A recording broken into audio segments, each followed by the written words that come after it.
Follow the money. That's what I always say. You always follow the money. Yeah. This is Follow the Money with Mitch Moss and Paulie Howard on VSiN. Here we go. It is Follow the Money on VSiN, the sports betting network. Mitch Moss, Paulie Howard with you live in downtown Las Vegas from the Circa Resort and Casino on a football Friday. Good to have you on board today. Thanks for watching on YouTube TV, listening on SiriusXM channel 158 or any of our great affiliates across the country. Loaded program coming up as always. Among the guests, Chuck Edel on the show coming up in 30 minutes. He is tied for second in the Friday Football Invitational here at Circa. And on VSiN, Mike Somich on the program. You know that he's going to have probably 8-10 bets when he joins the program. And such a great weekend in college football. A double shot today with Stanford Steve. We'll get into Major League Baseball as well. Win some, lose some, and run down the entire schedule in week number 4 of the National Football League, Paulie. And I'm looking right now at DraftKings.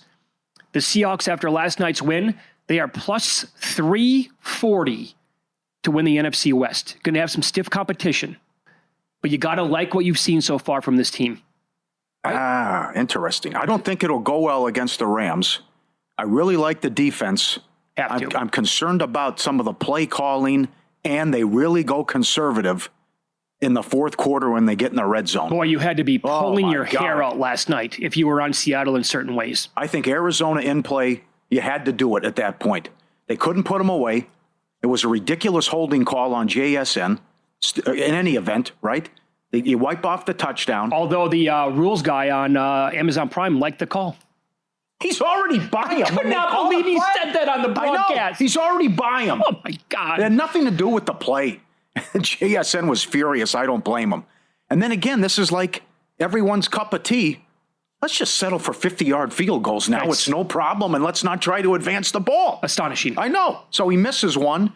They get the gift with the kickoff and taken over at the 40. But, I mean, if you were able to grab 7-8 to 1 higher than that on Arizona in play, you could just see it coming, how the comeback was going to happen. So, well, I got mauled because I had some bets that I got mauled on, one of which was the team total under on Arizona in the game. They weren't moving the football. No. They had no chance until it was late. And then, like you said, Seattle got super conservative, and then they took the foot off the gas. But a couple of things here. I would have told the kicker before he goes out there, when he ties it at 20 apiece, if somehow they get the ball at the 40-yard line, I'm going to cut your ass.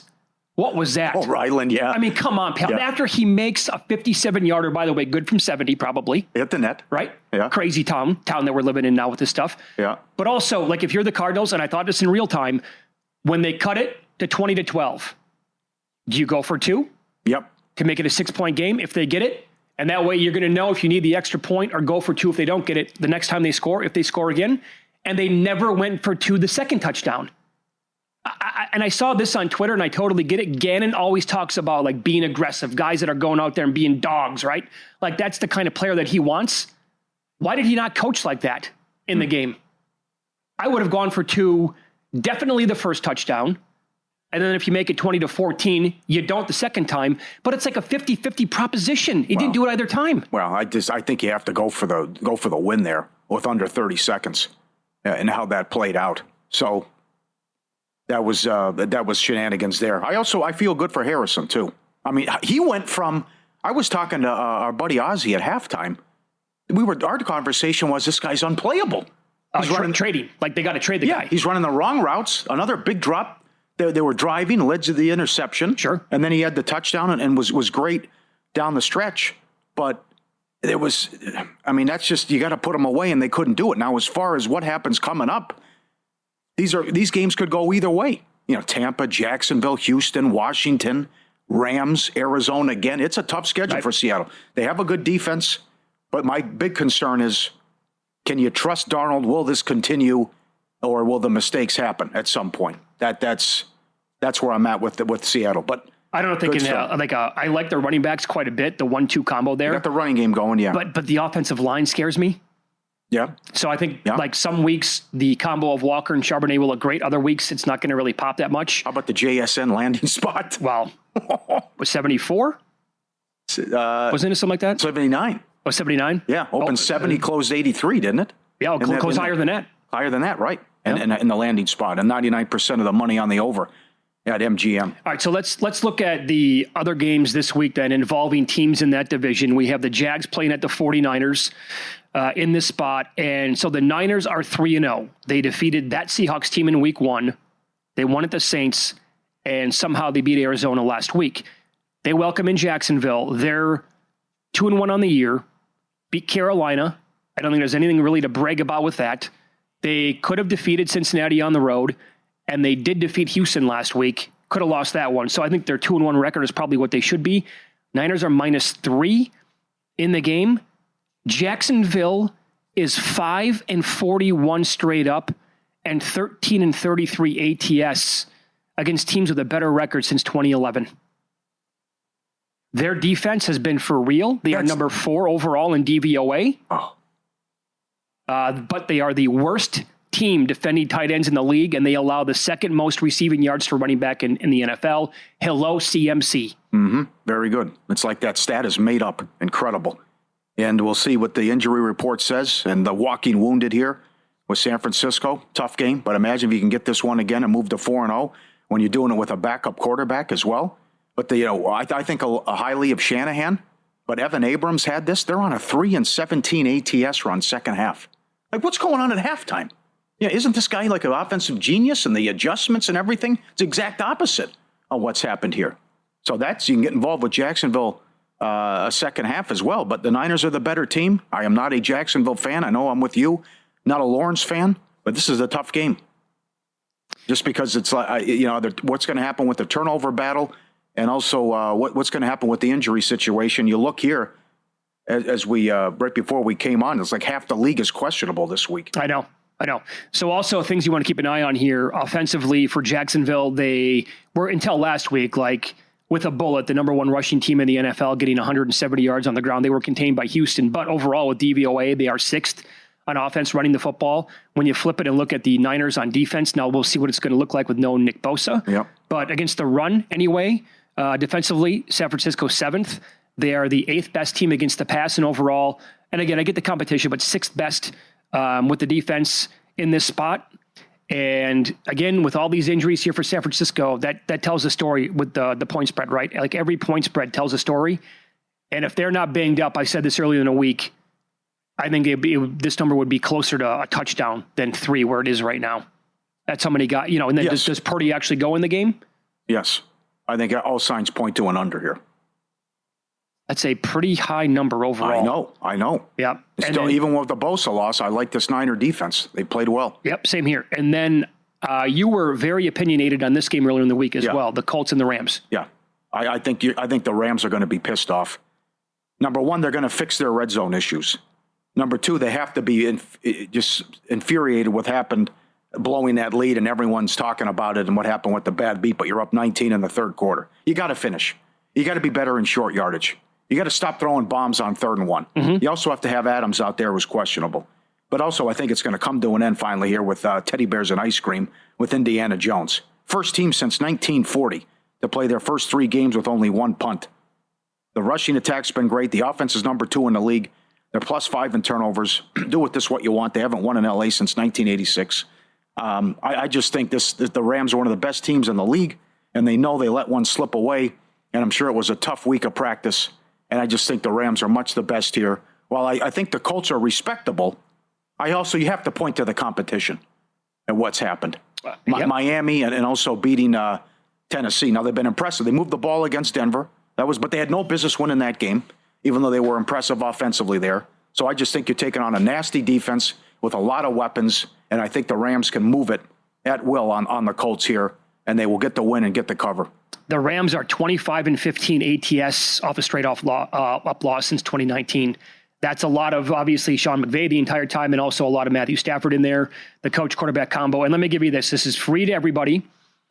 So I would highly recommend that you check it out this weekend. We're going to hit out a lot of these throughout the show today. When you go to vsin.com and you click on sports NFL, you can go to the Opta AI projections for player props, because player props are really, these are so popular that it's like the thing to bet on. And they're getting more popular by the day in all these sports.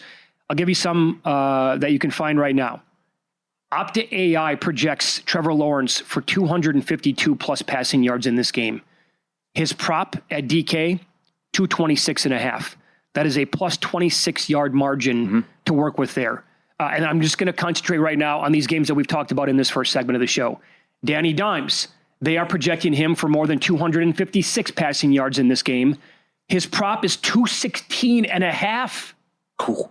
That flies over by 39.5 yards. Jonathan Taylor, they project him. You know what? I wrote down my notes wrong. So, they project him for 70 yards on the ground. His prop is 85.16 with Jonathan Taylor. Some other guys here.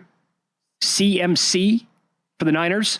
He projects to go over 71.5 yards on the ground by almost 5 yards. And this is a big one here in that Rams-Colts game. Opta AI, again, vsin.com, they are projecting Devontae Adams for almost 90 yards. His prop is around 65.5, 66.5, 67.5. So their projections have him flying over by 22, 23 yards this weekend. Very good. Yes, excellent. We're checking to see how those go. All right, check out everything. Mitch is right. The prop analyzer is fantastic. The Mackin betting systems, every play, every host, every guest. Nigel on soccer. The Meat Man's on fire with soccer. Chuck Edel plays. He's coming up. 40% off our football season special. Follow the money promo code FTM. The best bet leaderboard, the betting splits, the proven systems, the replays, the watch app. Lock it in. 40% off today through the Super Bowl. Code FTM. MLB numbers next, the final weekend of the regular season, and I hope that you were able to grab a series price for the weekend that we discussed on yesterday's program.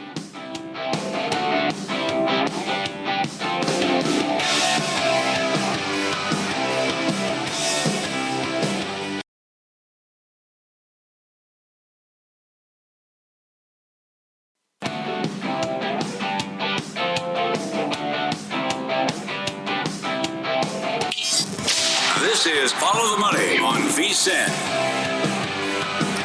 Welcome back. Good to have you on board as we're live in Vegas from the Circa Resort and Casino. We'll get into Win Some, Lose Some coming up next in about 15 minutes. Right now, we head out to the Progressive Guest Line as professional sports bettor Chuck Edel joins the program now, currently in second place of the Friday Night Football Invitational that you hear following us every Friday during the week with Matt Humans. He is the reigning champ from last year. Chuck, good afternoon. Thanks for the time today. How you been?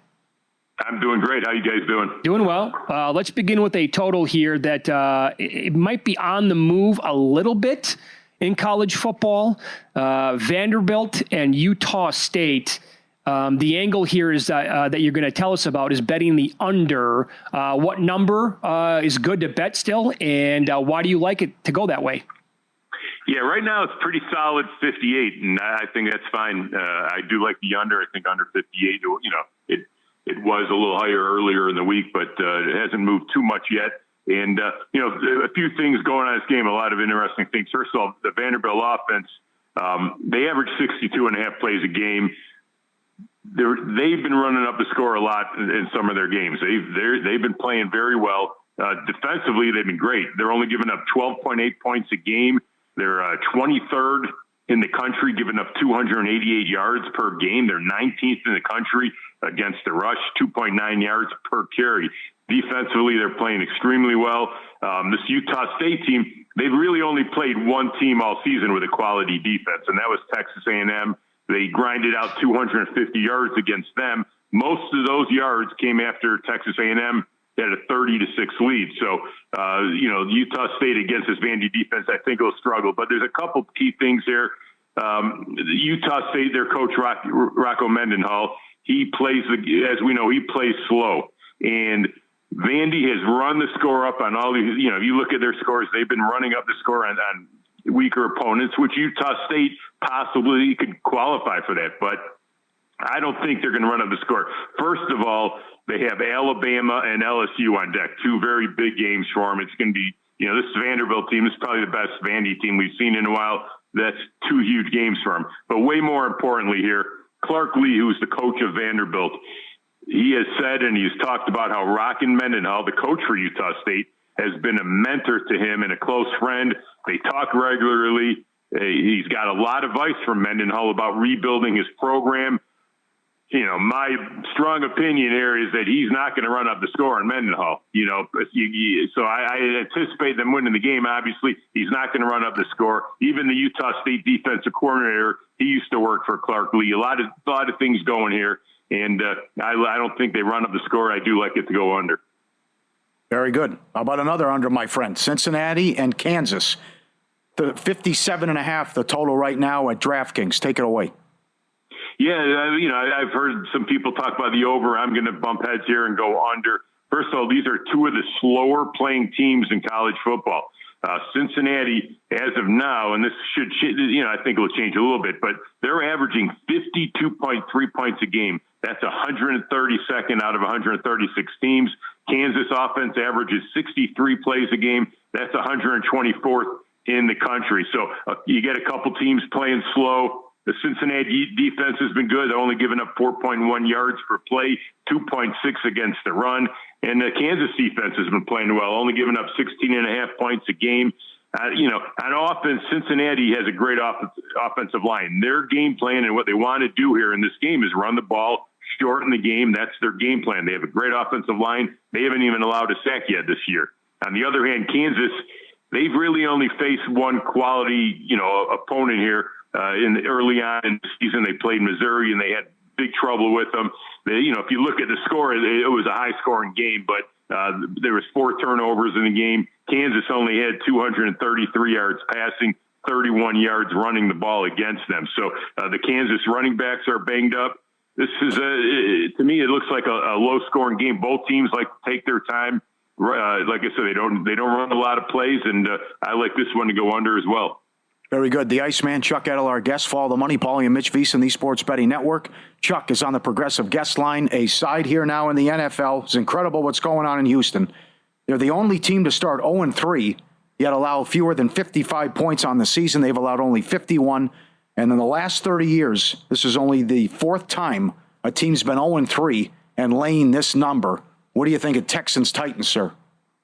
Yeah, I think that'll change this week. You look at 2 0-3 teams, the person might look, the team's +7. They're both 0-3. I'll grab the +7. But I like Houston here minus the 7. They're, like you mentioned just now, Paulie, there's a difference between the teams and the games that have been played with Houston. Even though they have lost 3 games, they were close against the Rams. They lost by 5. They lost by 1 to Tampa. Last week, a touchdown at Jacksonville.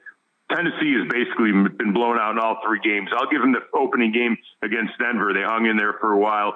2 of the games, their home games, they got blown out on. And Cam Ward has really struggled. It's not really all, you can't put it all in him. The offensive line for Tennessee has been horrible. They're still banged up. They don't have a running game. Tony Pollard averaging 3.6 yards per carry. And as you mentioned, this Houston defense giving up 17 points a game. Meanwhile, Tennessee, they're giving up over 31 points a game. Now their secondary is banged up. They just traded their cornerback, Jarvis Brown-Lee, over to the Jets. They're having all sorts of problems. Now the head coach, Callahan, is giving up the play calling. I mean, there's a lot of animosity going on, a lot of finger pointing. Houston should get healthy here versus this Tennessee defense. I see them scoring some points here, and I think 7 points is going to be cheap in this game when it's all said and done. All right, very good. So coming up later on tonight during the Friday Night Football Invitational, your plays will be given out. Everybody gets 7 plays overall. You can use college and NFL bets, sides or totals. And again, you're the reigning champ here, and you're in second place right now. You love to, for those who don't know, you love to bet totals in college football. You've used, I think, they put in the Chuck Edel rule, right, where you can only use 4 totals per week. But it appears as if, tell me if I'm wrong on this, Chuck, but you are 3-0 with your best bets so far, and every one of those has been a total in college football? Yeah, that's good. That's correct. Yeah, I got those first 3 best bets, which is good because at the end of the year, they use the best bets for a tiebreaker. And the first year we had the contest, I tied Chris Felico, who does a great job. Me and him were tied for first, but because of the tiebreaker being the best bets, I did not win that contest. So it's good to build up. And then you also get an extra half point. So you get a point for each win, but you get 1.5 for a best bet. So that's worked out well. It looks like 2 of the 3 so far have been on a total. The other one was Arizona State laying the points against Texas State. which got there. So a little teaser again for tonight. How many college totals are going to be on your board overall? And then will the best bet, in fact, be a college total?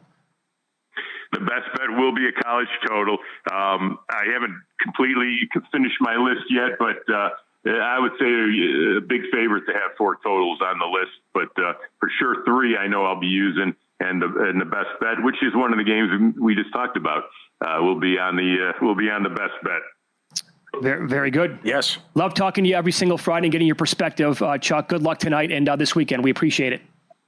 Awesome. Thank you, guys. There you go. 13-8 so far in the year, and again 3-0 in his best bets. And he was ridiculous last year. I think he said when he hosted the Friday Invitational or was on for like the first hour with Matt Humans a couple weeks ago, I think he said it was like the best stretch he's ever had. But I mean, he was like 35 games over 500 or something like that? Mm-hmm. Craziness. Yes. How about the Houston thing? Do you believe that? No, but going back the last 30 years, when you're laying that number and you're 0-3, the previous 3 teams didn't cover. But to be 0-3 and you've allowed 51 points on the season, you got to be, number one, can't have chaos in the locker room. Can you imagine the finger pointing? What's going on? Sure. Like, we're doing our job every week. So you guys are bringing us down. How much of, when are you going to use Houston again? Yep. Outweigh the thought of this team being 0-3, horrific so far in offense, and if you're not okay going to bed at night, putting your head on the pillow if they lose to Tennessee. Yeah. See, I'm okay with that. Yeah. I agree with you. I think the Chargers is risky because also you don't know what Dart's going to do, and also there's plenty of opportunities with the Chargers. They play an easy schedule, and there's a lot of winnable games coming up. Plus, you're taking a team on the road, and who knows, Dart could be Superman. But the other ones, obviously Lions are obvious, Bills. But how many, like Derek Stevens said with us Tuesday, how many people will save the Bills? Because they are laying 11 next week at home to New England, and that's a tough week next week. Right. There are some, by the way, I looked at every week up until Thanksgiving, last night and this morning several times. There are some kind of difficult weeks coming up beyond week 5. Yeah. So file that one away too, where you're not going to have, as of right now anyway, a ton of teams where they're laying like 7 points in this spot. And I've come around to the notion of the idea of going to bed on Sunday night with the Texans loss, being okay with that. Because Tennessee is god-awful, Paulie. Yeah. 3-17 ATS run. And you know what? And the cover shouldn't have been a cover against Denver. And I think we're in unison here. I think they probably have the worst coach in football. Mm-hmm. Guy's been an epic disaster so far down there. Yeah. Win some, lose some coming up next. Got a great email about an angle on a WNBA game that we have coming up later on tonight. Paulie will recap all the big bets that came in last night, next here on VSiN.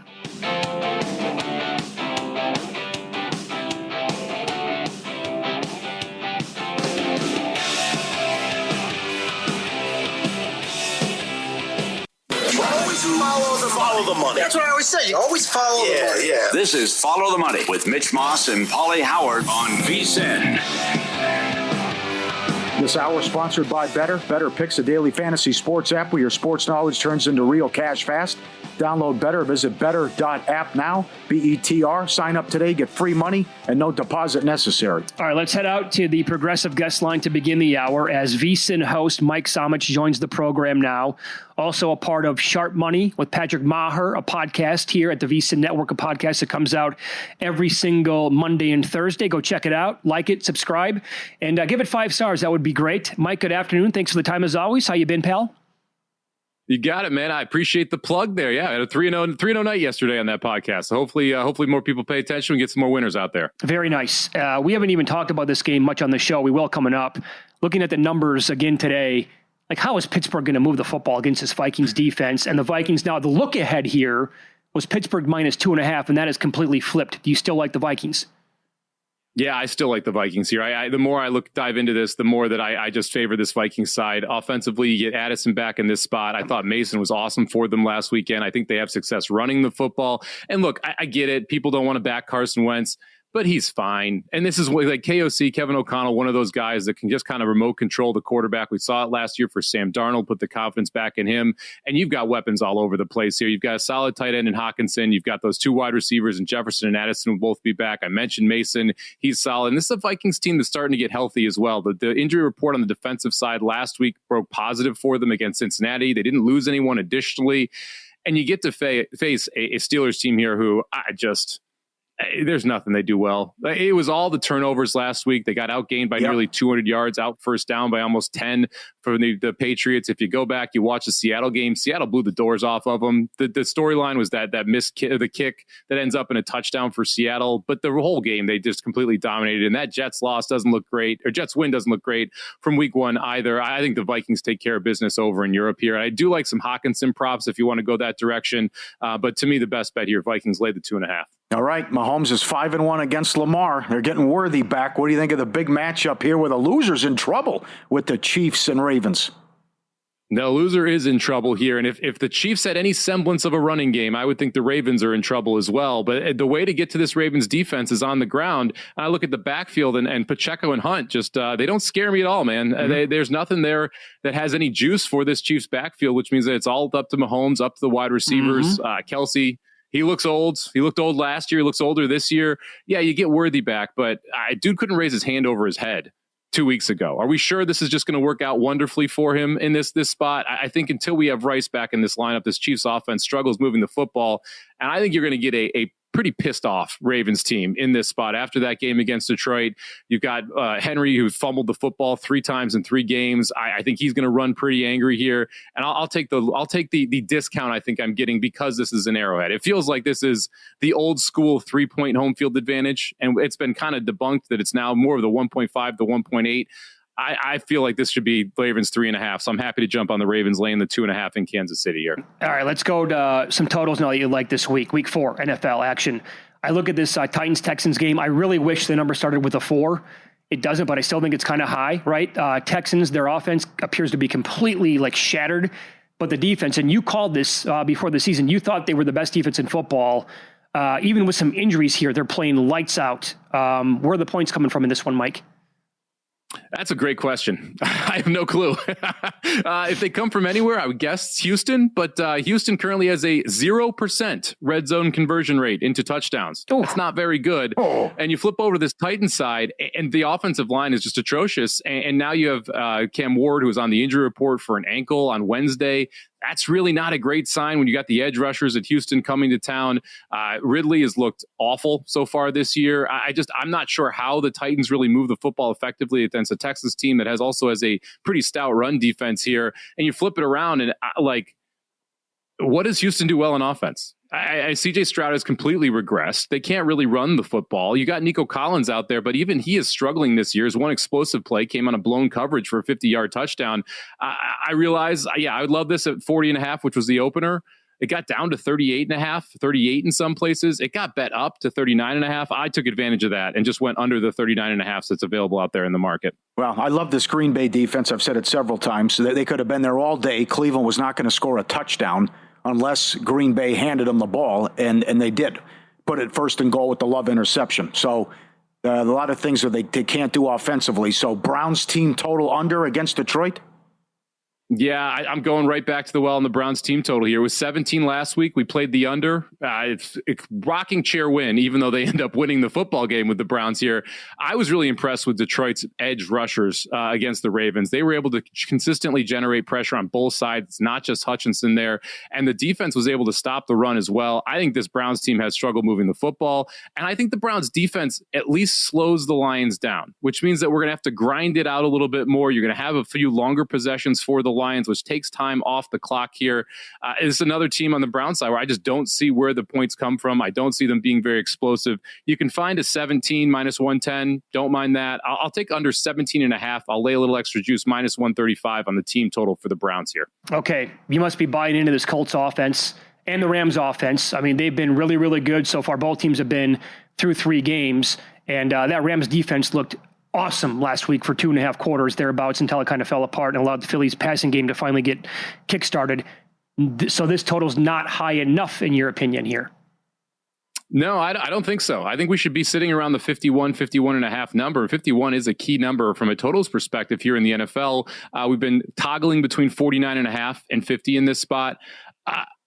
I like the Colts offense. I think the Colts offense is something that is repeatable at this point. You've got Shane Steichen, who calls a great game. They're able to scheme players open. Jonathan Taylor looks awesome in the backfield. I like the weapons. You've got Pierce. You've got A.D. Mitchell can go deep. I like Pittman as a control guy. You've also got Tyler Warren, who's been awesome for them and off the injury report this week, which is a big deal for that offense. And it's all bolstered by a top 5 offensive line, which means that the Rams pass rush, which is their best piece of their defense, should be held down a little bit here in this case. If we're able to give Daniel Jones time in the pocket, I think he's successful getting the ball out to his weapons on the outside. And you turn this around, and the one thing I don't buy is the Colts being a top 10 defense. Right now, they're right around number 11 in the NFL, ironically tied with the Rams here at that spot. I don't think this is a top 15 unit long run. I think that they've been more of a beneficiary of the schedule that they've played so far. You had that Miami just clunker in week 1. They saw Denver in week 2. Bo Nix has not been good. Week 3, they caught a break on the defensive side as well against the Tennessee Titans team. They still put up 20. I think the Rams are going to be able to move the football effectively. I think this turns into a track meet. We go up and down the field and go over that 49.5 total. All right, props now, my friend. Does the Dart news hurt or help our futures on Scatterboo at 80-1? And what do you make of Scatterboo now? We got the news with Tracy out, and Scatterboo should be a big part of this offense moving forward. I think that's a good question. I think it probably hurts it just because of the fact that quarterbacks do like to give this award to quarterbacks as Offensive Rookie of the Year. But that being said, and I think this is a fascinating game because I'm not a big narrative guy. Like, you got to have some narrative inside of it, but the narrative around the Giants here and the difference that the difference in the way the locker room talks about Jackson Dart compared to how they talked about Russell Wilson makes me feel like you're going to get that first game bump here from the rest of the team. Now, is Dart good enough? That's a completely different question. We'll find out on Sunday. Very tough spot against this Chargers defense that's been excellent so far this year. But I do think you see a highly motivated Giants team coming into this game because they wanted this change to happen as well, they being the locker room there. But I love Scatterboo in this spot. Specifically, I like his reception props, sitting at 20.5 right now. I think he ends up being one of the bigger targets for this Giants team against the Chargers. This Minter defense wants to play too high, wants to keep everything in front of you. That means tight ends, that means check downs. Those are the type of players that you're going to see get more opportunities, more targets. Scatterboo fits right into that. He got 8 targets last week, 6 catches, went for 60-plus yards through the air. I think he is another heavy target for Jackson Dart, who is going to want to check the ball down, going to want to be efficient and take what this defense gives him. So I like the Scatterboo receiving props quite a bit. Like I said, sitting at 20.5, I don't hate the idea of laddering him up. If you want to go as high as 50, I think Scatterboo could be one of the leading receivers this week for the Giants. Wow, very good. So stop me if you've heard this before, but there's a good chance the Cowboys are going to be playing catch up on Sunday night. Could be getting absolutely buried. That means bye-bye running game. We got to throw the football at Dak Prescott. There's no CeeDee Lamb. So which player do you want to target here for the Cowboys? Yeah, this is interesting because everyone's talking about Jake Ferguson, and rightfully so. Got a boatload of targets the last 2 weeks. If you want to look at receptions for Ferguson, 6.5, I don't mind looking toward the over there. But if you want to look for downfield plays, I think the guy you're looking at here is Turpin. I was really disappointed in the Dak Pickens connection last week after we saw CeeDee Lamb go down. I thought you just feed Pickens at that point, and that's not what happened. I thought Turpin got more opportunities down the field. He's sitting at 30.5 receiving yards. I think he's got a shot to have a big game here. Let's take over the 30.5 number. I think you can go all the way up to 70. And at 70, you're getting 7-1 on Turpin receiving yards. So I like the idea of Turpin having a big game here. I think he gets to pick up the slack because he's been in that offense and because Dak trusts him more than Pickens. The key is he's going to have time. If Dak's on his back, he's not going to throw to anybody. Yeah, very good. I love it. In like 45 seconds here, you like 2 others too. You like McConkey to go over and McCaffrey to go over as well. Are those ladderable in your opinion, or no? Just straight up play their receiving yards prop and call it a day? I don't think McConkey is simply because of the other targets that you've got in the wide receiver position, but he's got a great matchup. Giants bad against slot receivers. McConkey should have a big game, go over 63.5 there. And McCaffrey, I wouldn't ladder too much, but he's the beneficiary here if Pearsall is out. I like the reception yards over 45.5 here for McCaffrey. He's had 2 big days in the passing game the last 2 weeks. I think you see another one on Sunday. Yeah, and by the way, Jacksonville, terrible against slowing down running backs in the air as well. So there is that. that. Again, get Mike's new podcast with Patrick Maher. It's called Sharp Money. They record it, and it comes out every single Monday and Thursday. Don't forget the contest show every single Saturday night, live right here from Circa. That's at 9 o'clock Eastern, 6 o'clock Pacific time. It's must-watch television, in my opinion. Mike, as always, that was great. Thanks so much for the time. Best of luck. You got it, guys. Fun Survivor Week. Excited to see what the percentage is on Buffalo. No doubt. And we'll tell you about a big injury in the Dublin game next.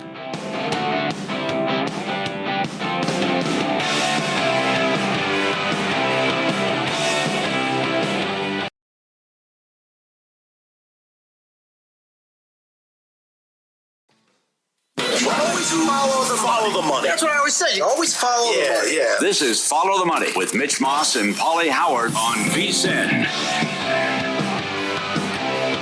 Thanks for checking in. We are live in downtown Vegas. Circa Resort and Casino is the spot. In this hour, Nigel Seeley on the program. Best bets in soccer for the weekend. In Pocket plays what we have bet so far here on a Football Friday. And right now, heavy college football as we head out to the Progressive Guest Line. Stanford Steve joins the program now. Good to talk to you again, pal. How are things? It's great. Usually around this time of day, boys, we have some cocktails in our hands. But with the new time of your guys' show, you got to hold off for a little bit. So I see the patience. I see Paulie itching. It's Friday. Oh, he's itching. Yeah, he's got the Nicolas Cage shakes going on from leaving Las Vegas here. Shopping cart. What a schedule of games. And let's begin here. They're both going on simultaneously, which is a little unfortunate. But how about the Oregon-Penn State game here? Oregon off the Civil War against Oregon State, blew them out, of course. Penn State off the bye, but neither one of these teams. I mean, look at their SOS so far, Steve. It's laughable. Yeah. Have you bet this game yet? I have not, Mitch. I think it's very, very telling that everyone likes the number of 3.5 that's taken action, because all I hear is Oregon's getting all the money. And when I look at the matchup, I lean towards Penn State right now because both teams, you talk, I think it's 4 wins between the 7 teams they've beaten, and neither team has faced any resistance. Oregon has looked prettier doing things. They have 31 plays of over 20 yards or more. 10 of those plays are touchdowns.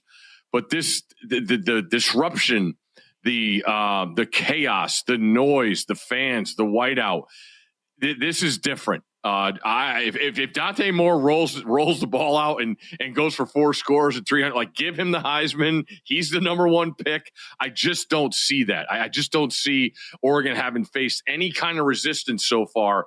And as Penn State's offense has not looked as good as Oregon's, 39% on third downs. Aller's struggling still with the deep ball, giving up pressures. I still feel like Penn State's holding something back on offense, and I think that defense is real.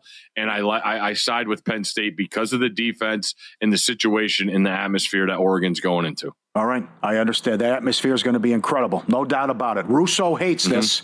Games at the same time. I want the good stuff, like the Johnny Walker Blue.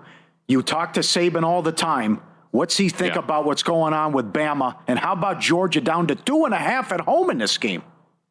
Well, I think there's a lot. When you talk about Georgia losing 9 of the last 10 to these guys, whether it's Saban or DeBoer, it's the one was a natty, and that saved Kirby.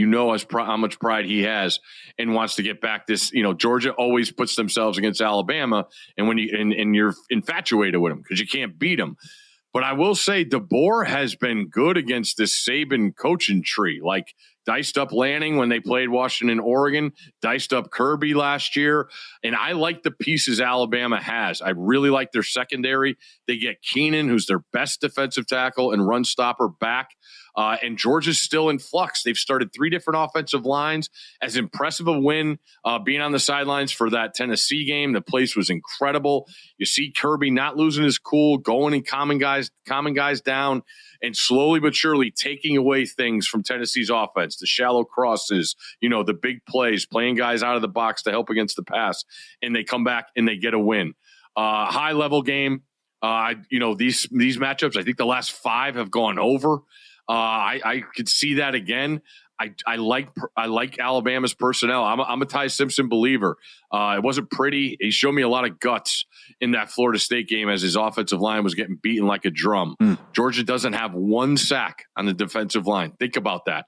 All the guys we see on the Eagles, and they don't have one sack. Wow. Alabama has some NFL guys on offensive line. They'll be more buttoned up. DeBoer knows they have to be more organized. I side with Bama plus the points. Yeah, how about this? I mean, since that game against FSU, Simpson there was 23 of 43, 254, 2 touchdowns, no INTs. That's nothing to really write home about at the college level. But since then, and I get the competition, Monroe, 17 of 17, perfect game there. And as a Wisconsin guy, it hurts me to say it, but they absolutely stink. But I still think the defense there is pretty good. He sliced them up when they play them. So this guy is like smoking hot going into this game. Yeah, and also they get Jam Miller back, who's their best running back. And with that, he catches the ball, he runs the ball, and he's also very good in pass protection, which is huge. I love the skill guys in this game. Georgia's receivers are great, but I like Alabama's secondary and everybody talks about Ryan Williams. Jeremy Bernard's better. I mean, he's a better asset to their team. He's tough. He's a leader, not as flashy as Ryan Williams, but really, really dependable. And I could see him being a guy that Simpson looks to often in this game. All right, follow the money here on VSiN, the Sports Betting Network. We're running down the great schedule of games that we have in college football this weekend with Stanford Steve on the Progressive Guest Line. Do you think Ohio State should be on upset alert? This scene tomorrow in Seattle is going to be epic at 12:30 Pacific time with the sailgating. I can't wait to watch. It's still, I was, telling the guys that played in the SEC here, I never played in an SEC stadium. Husky Stadium's the loudest place I ever played in. Boy, let me tell you, is it a factor? You're trying to get signals on the line of scrimmage, and you look up and all you see is freaking purple. It's everywhere. And this is the most compelling game to me, guys. I grabbed the 10.5 when it opened. Ooh. I don't know if this is our typical Ohio State team.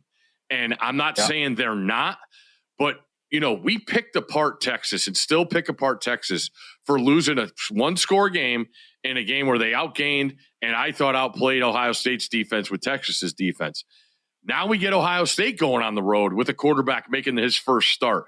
You have the best player in the sport in number 4 at wide receiver. Ryan Day is smart enough to get him the ball in these circumstances.